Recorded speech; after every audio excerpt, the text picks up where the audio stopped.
sign, Aquarius, Gemini, and Libra. Kumusta po kayo guys? Okay, so air sign, maraming salamat po sa walang sawang pagtutubay sa ating mga reading. And kung kayo ay bago pa lang sa ating channel, mag-subscribe na po kayo guys. And i-click mo na rin yung ating notification bell para lagi po kayo guys updated sa ating mga bagong upload. Tignan natin air sign, ano ba ang inyong gabay? Air sign, Aquarius, Gemini, and Libra. So guys, meron tayong judgment. May nakikita ako dito guys, parang nag-aayos ng mga papers, pwedeng may travel na magaganap sa mga air sign or pwedeng meron kang pinag-iisipan. Okay, siguro relocation, paglipat ng bahay, pagbili ng property, or pwedeng iniisip mo na dito yung financial mo. Okay, para kasing may kinukompute ka or may babalansehin ka dito. Okay, so tingnan pa natin. Napapagod na rin ang mga air sign sa mga bunganga. Ayan o. Pwedeng mga nagko-control sa'yo. Parang minumostra nila kung anong dapat mong gawin sa buhay. Tinatry ka nilang kontrolin. So, air sign hindi ka nila makontrol. Kaya ang ginagawa nila, sinisiraan ka na lang nila sa ibang tao para mabago yung paningin nila sa inyo. Okay? So, tingnan pa natin air sign. So, meron po tayong 6 of Wands. Meron tayong the World. So, air sign nakikita ko na maaaring may pupuntahan ka ngayon, baka makikipag-date ka sa person mo, makikipag-meet ka, pwedeng ikaw ay may na-entertain. Moving forward yung energy ng mga air sign. I think may bago kang tinitignan ngayon air sign. Kumbaga, naka-move on ka na sa mga masasakit na nangyari sa'yo from the past. Ang pwede na ano ka na parang naka-recover ka na talaga. And nakikita ko na mas na-appreciate mo yung sarili mo dito na parang marami pa pala nag-a-admire kay air sign na parang hindi pa pala huli ang lahat. Pwedeng nakita mo yung someone ngayon or pwedeng may nagpaparamdam sa inyo air sign na isang tao na seryoso talaga sa inyo. Ayan no, nag-o-offer siya guys ng cup of love. Yun nga lang guys, meron kang ibang tinitignan sa kanya. Pwedeng iniisip mo kung mag-work ba to or baka sasaktan ka lang din. Pwedeng baka mali yung decision mo. Ayaw mo maging 100% sure dito sa taong to. Okay? Kasi pwedeng nahirapan ka na dating mag-move on. Pwedeng matagal nag-move on yung iba sa inyo. Pero sa nakikita ko, seryoso sa inyo yung taong to air sign. Okay? Kung ikaw ay nag-move on dito. So, tingnan pa natin air sign pagdating naman sa inyong career. Okay, sa career ng mga air sign. Air sign, Aquarius, Gemini, and Libra. Pagdating po sa kanilang career, Spirit Guide.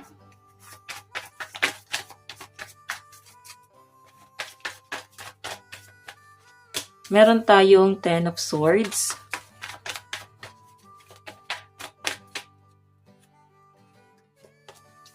High Priestess.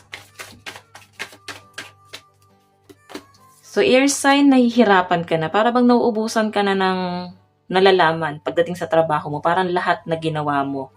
Okay, binuhos mo na lahat ng kakayahan mo. Pero parang walang improvement na nangyayari. May nakikita ko rito guys, bagong plano.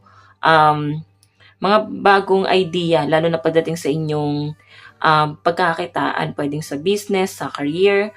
Nakikita ko na parang pinag-iisipan mo daw mabuti dito, air sign. Ano yung mga susunod na hakbang mo. Kasi nakikita ko na parang hindi ka daw pwedeng maging kampante sa kung anong lang yung meron ka ngayon. Pwedeng naiisip mo yan, air sign, na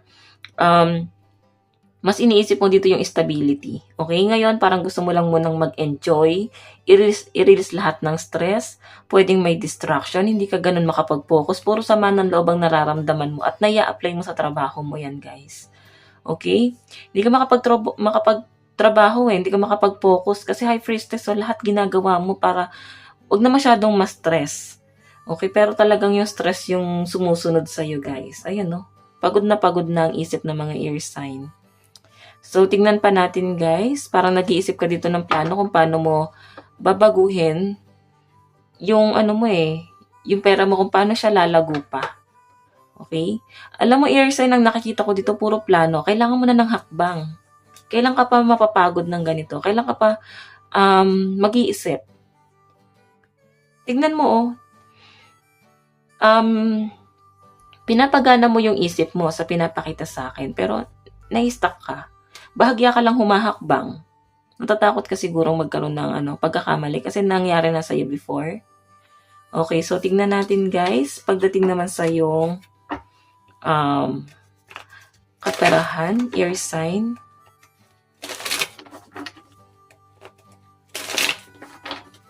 Sa kaperahan po ng air sign.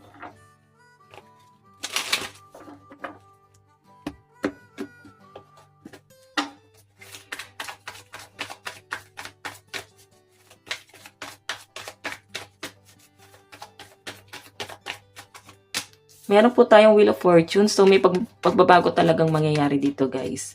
Meron tayong Ten of Pentacles. So, alam mo, air sign, family mo lang din. Yung para bang nakakaubos ng pera mo. Para bang andayan mo ng obligasyon sa kanila, guys. Mas maganda raw dito, air sign. Huwag mo nang ipaalam kung magkano yung kinikita mo, may ipon ka.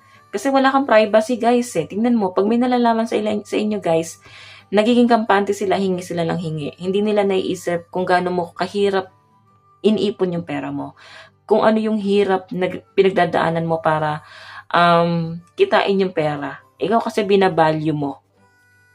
Parang feeling mo walang nakakaintindi sa mga pinagdadaanan mo sa buhay. Para bang hingi lang ng hingi, guys. Okay? Kasi kampante sila, guys eh. Hindi nila, guys, iniisip yung mga problema na pwedeng dumating. Basta nagiging magastos ka dahil nga sa pagbibigay mo ng tulong sa ibang tao. And I think family, Ayan, yung iba sa inyo, guys, may pagbabago namang mangyayari dito. Pwedeng, natutuwa lang talaga yung family mo kasi ngayon lang nila, guys, nararanasan yung ganito air sign. Okay? Kasi Wheel of Fortune, siguro nagkaroon talaga ng malaking pagbabago sa buhay mo. And kailangan mo daw, guys, i-release yun. Or pwedeng merong isang meron kang tinutulungan pagdating sa pera. Okay?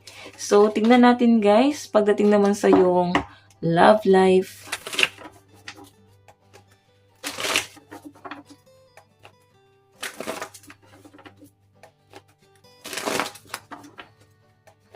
Love life naman po ni Aries sign.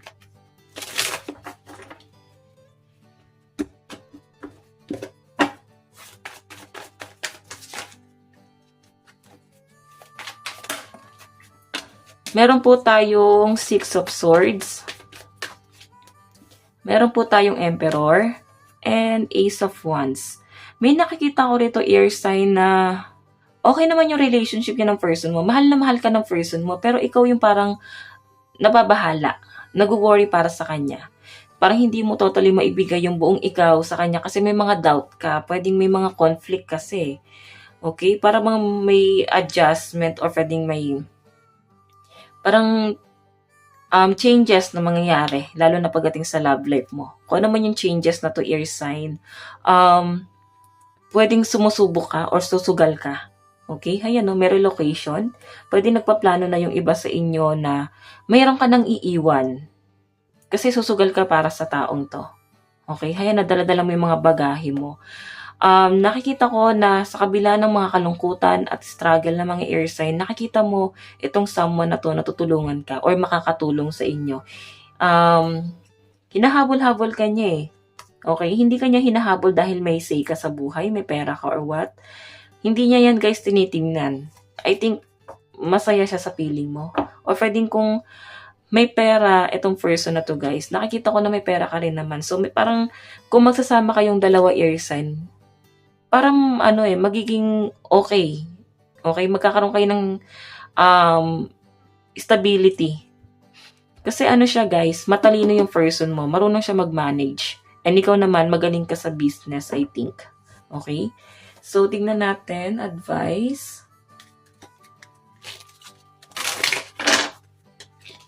Oops.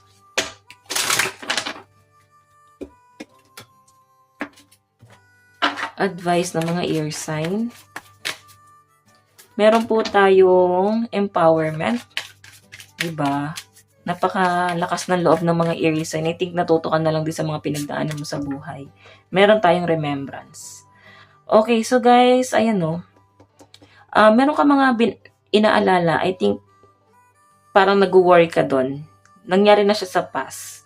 Ngayon, guys, kung pinili mo na kung ano man yung buhay mo ngayon, parang kailangan mo daw gawin dito is i-heal mo na lang yung kasalukuyan. Mahihirapan ka kung mag-hold back ka pa. Okay? Or pipiliin mo pa rin hawakan yung mga taong nagpapabigat sa kalooban mo ngayon. Tignan pa natin. So guys, ang lucky number mo is 18 and 29. Meron tayong be humble. So, air sign, maging humble ka lang. And yun din naman yung nakikita ko sa inyo. Kahit malayo na ang nararating ng mga air sign, hindi ka nagiging mayabang. Parang napaka down to earth nyo pa nga guys. Okay? So, air sign, ito lang naman po ang inyong reading. Hanggang sa muli. God bless and love you all. Thank you.